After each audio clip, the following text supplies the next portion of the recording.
नमस्कार. मी शेखर करमरकर आणि आपण पाहत आहात चला चरूया.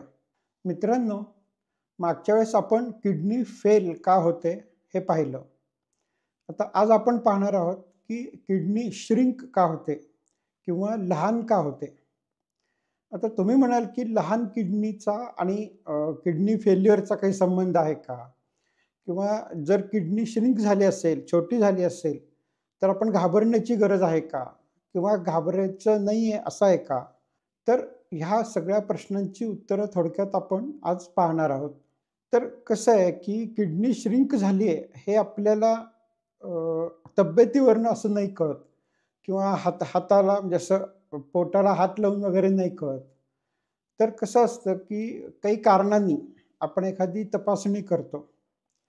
म्हणजे उदाहरणार्थ अल्ट्रासाउंड असेल, पोटाचा अल्ट्रासाउंड असेल किंवा सीटी स्कॅन असेल किंवा एम-आर-आय असेल. तर मग जेव्हा आपण अशा प्रकारचं काही तपासणी करत असतो डॉक्टरांकडे जाऊन, तेव्हा मग त्या रिपोर्टमध्ये येतं, की किडनी ही श्रिंक झाली किंवा छोटी झालेली आहे. आता ही किडनी श्रिंक व्हायचा जो कार्यक्रम आहे, तो एका बाजूला असेल किंवा दोन्ही बाजूला असेल. जर सी-आर-एफ म्हणजे किडनी फेल्युअर किंवा क्रॉनिक रिनल फेल्युअर ज्याला आपण म्हणतो, ते असेल तर मग शक्यतो कसं असतं, की दोन्हीकडच्या किडनी श्रिंक झालेल्या असतात. त्यांचं फंक्शन कमी झालेलं असतं. त्यातले नेफ्रॉन म्हणजे आपण मागच्या वेळेस पाहिलं होतं, की युनिट्स असतात. एक छोटं युनिट असतं, की ज्याच्यातनं लघवी तयार व्हायची प्रोसेस होत असते आणि अशी जवळ-जवळ 10,00,000 युनिट्स आपल्या शरीरात म्हणजे दोन्ही किडनीत मिळून असतात. पण जर त्या युनिट्स कमी होत गेले, तर मग होतं काय, की त्या किडनीचा आकार कमी होत जातो. त्याला म्हणतात किडनी श्रिंक झाली आणि मग त्याचं फंक्शन कमी होत जातं. आता कसं आहे, की अ, आपण असं म्हणतो, "आकाशात पतितं तोयं यथा गच्छति सागरं, सर्वदेव नमस्कारं केशवं प्रतिगच्छति." म्हणजे कुठल्याही देवाला नमस्कार केला तरी शेवटी तो एकाच ठिकाणी पोहोचतो.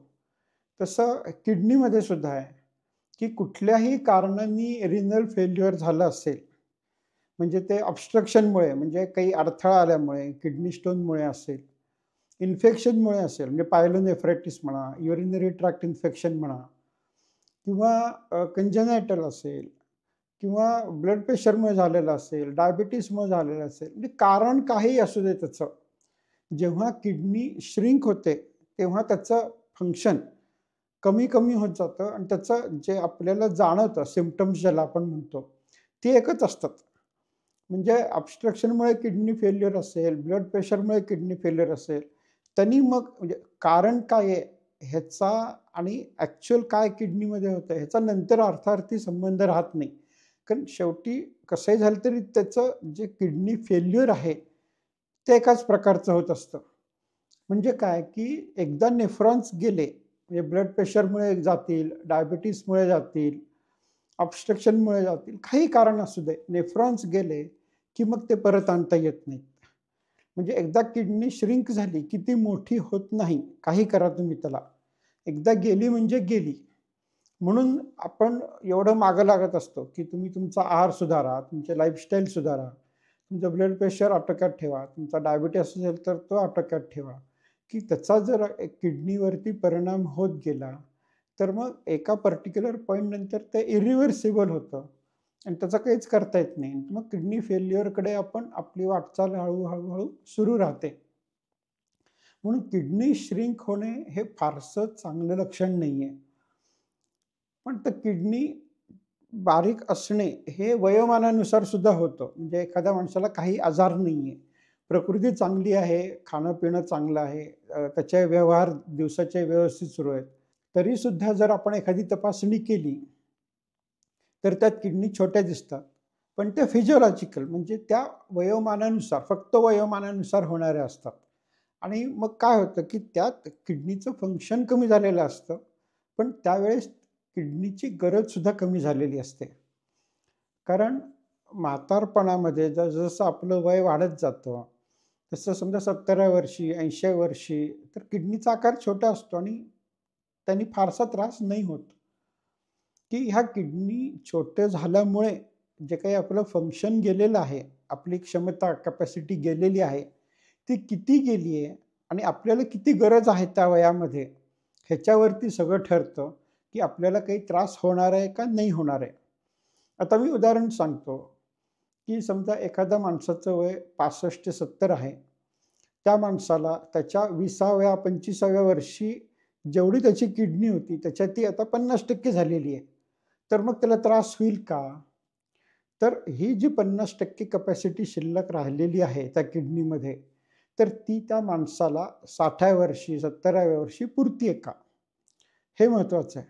जर ती पुरत असेल, तर त्या माणसाला काहीच त्रास होणार नाही आणि जर ती कमी पडत असेल, तर मग त्या माणसाला किडनी फेल्युअरचा, CRFचा त्रास व्हायला सुरू होईल. मग आपल्याला हे बघायला लागतं, की जी काही किडनी शिल्लक आहे, त्याचं फंक्शन किती आहे आणि आपली गरज किती आहे? तर हे कसं कळतं? तर आपण काही तपासण्या करू शकतो. म्हणजे अ, आधी बेसलाईनला जी तपासणी आपण करतो, त्याला म्हणतात युरिन एक्झामिनेशन. म्हणजे लघवी घेऊन ती आपण तपासायला प्रयोगशाळेत पाठवतो. मग त्याच्यामध्ये काय कळतं, की इन्फेक्शन आहे का? आपलं किडनी डॅमेज झाल्यामुळे जर प्रोटीन जात असेल, तर ते जाते का? जर डायबिटीस असेल, तर मग शुगरचं प्रमाण लघवीमध्ये सुद्धा वाढतं, ते वाढलंय का? किंवा आपल्याला जर बाकी काही आजार असेल, स्टोन असेल, तर मग काही रक्तपेशी ह्या युरिनमध्ये दिसतात, ज्या नॉर्मली नाही दिसल्या पाहिजेत.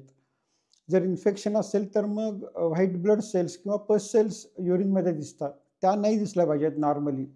म्हणजे जर आपण किंवा स्पेसिफिक ग्रॅव्हिटी ज्याला म्हणतो आपण, की युरिन किती जड आहे पाण्याच्या तुलनेत, तर त्याच्यावरूनही बऱ्याच गोष्टी कळतात. म्हणजे एक साधी युरिन एक्झाम सुद्धा करून आपल्याला किडनीच्या तब्येतीविषयी बऱ्याच गोष्टी कळतात. मग त्याच्यानंतर आपण अल्ट्रासाउंड करू शकतो, सीटी स्कॅन करू शकतो, MRI करू शकतो, ज्याच्यात आपल्याला मग किडनीमध्ये रक्तप्रवाह किती आहे, किडनीचा आकार किती आहे, किडनीमध्ये काही स्टोन झालेले आहेत का, वगैरे अशा बऱ्याच गोष्टी कळतात. आणि अजून एक गोष्ट किंवा एक तपासणी आपण करू शकतो, ती म्हणजे GFR किंवा ज्याला आपण ग्लोमेरुलर फिल्ट्रेशन रेट. म्हणजे थोडक्यात किडनीमध्ये फिल्ट्रेशन व्हायचं काम किती आहे किंवा किडनीची किती कॅपॅसिटी शिल्लक राहिलेली आहे, हे त्या तपासणीवरनं कळतं. तर अशा वेगवेगळ्या तपासण्या केल्यानंतर आपण असं सांगू शकतो, की किडनी जी काही फंक्शन शिल्लक आहे, त्या छोट्या किंवा श्रिंक झालेल्या किडनीचं, ते आपल्याला पुरतंय का नाही? जर रक्ताची तपासणी केली आणि जर किडनी फेल होत असेल किंवा कॅपॅसिटी ॲडिक्वेट नसेल त्याची, तर मग क्रिएटिन वाढलेलं असतं, युरिया वाढलेला असतो. असे बरेच अ, पदा पदार्थ जे नॉर्मली किडनीमधनं फिल्टर होऊन बाहेर पडतात, ते जर पडत नसतील किंवा शरीरात त्याचं प्रमाण वाढत असेल, तर मग आपण असं समजू शकतो, की आपली किडनी ही फेल व्हायच्या मार्गावरती आहे.